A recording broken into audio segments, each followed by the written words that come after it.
made me cry when you said goodbye. Ain't that a shame? My tears feel like rain. Ain't that a shame? You're the one to blame. This is Ray, and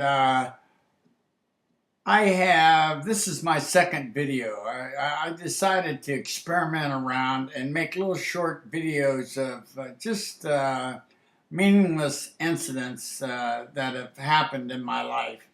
And I thought I'd just record it on video. This particular incident is a mystery. Uh, Still a mystery today. And this happened back in the 60s. You listen to it and you tell me if you can explain it to me.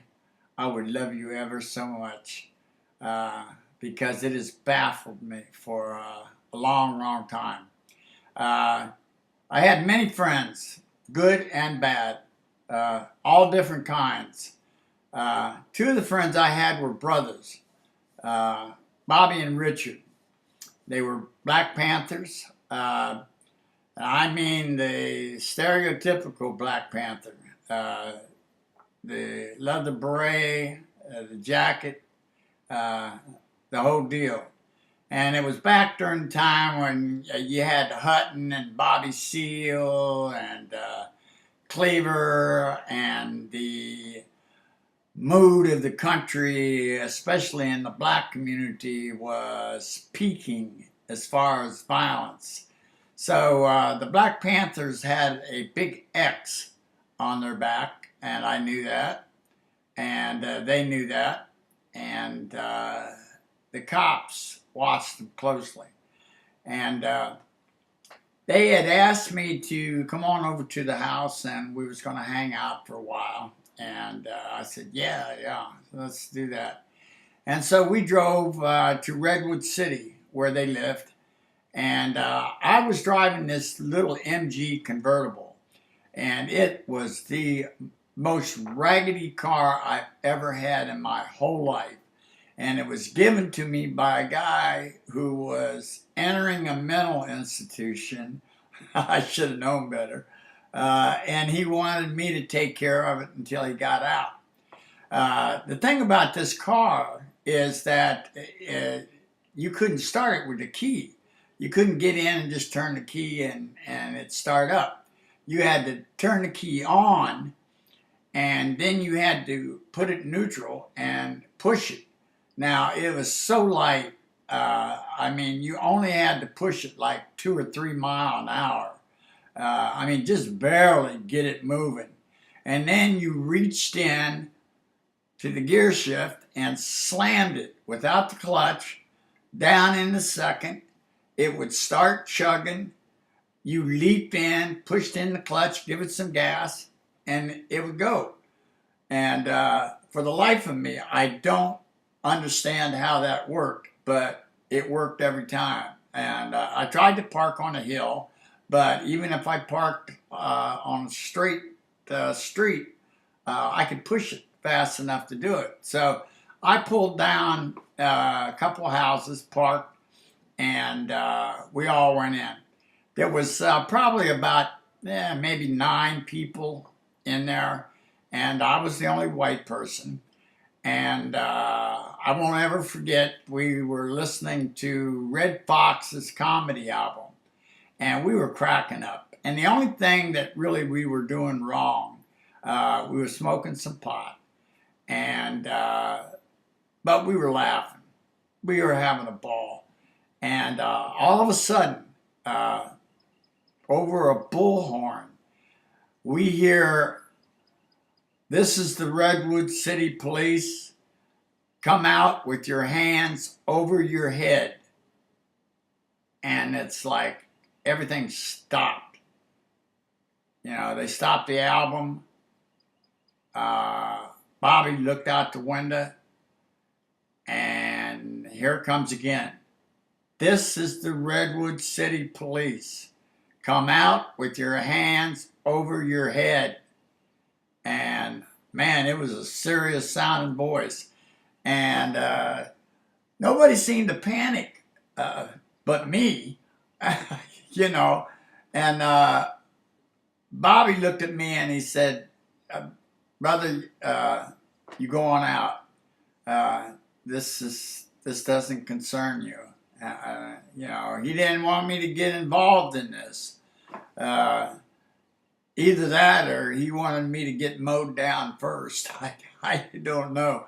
But man, my heart was beating so fast. Bobby opened the door. I walked out, and man, I had my hands so high, I almost touched the sky. And I started walking. But the first thing I saw was cop cars, V-shaped, in the yard. They were in the grass, over the sidewalk, in the grass, doors open, shotguns pointed directly at me. And I mean, it was like out of the movies. It scared me. It scared me because they were not messing around. And I expected any second to be grabbed, thrown to the ground, knee in the throat, dragged into a car, and interrogated. How many people are in there? What are they doing? Are there any guns? The normal procedure. Not one cop looked at me. I swear, not one cop even looked at me. The guns stayed on the front door.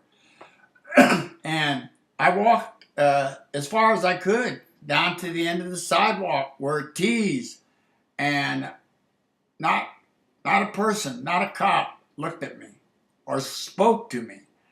I made a right. I said, hell, I'm walking toward my car. And I got my hands up, and I'm waiting. A club in the back of the neck, a chokehold, something. Nothing. I kept walking. I'm only like, not even a half a block down. I get to the car. I do the key thing. I look back. Nobody's looking at me. I look back. I push it. I slam it in a second. It starts chugging. I jumped in. It took off.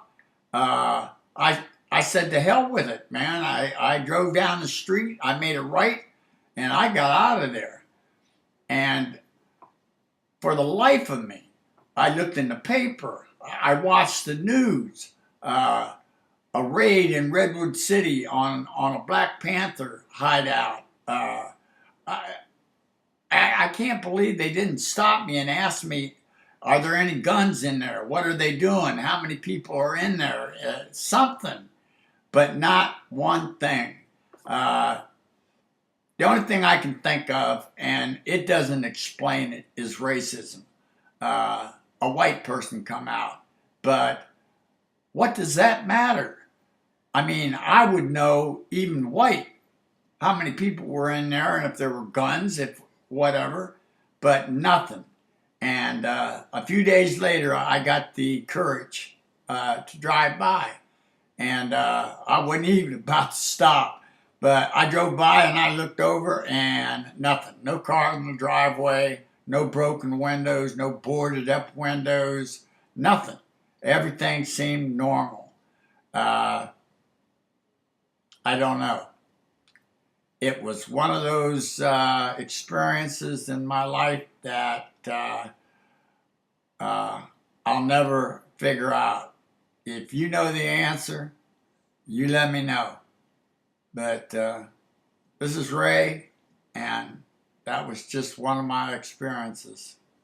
You broke my heart when you said we'll part.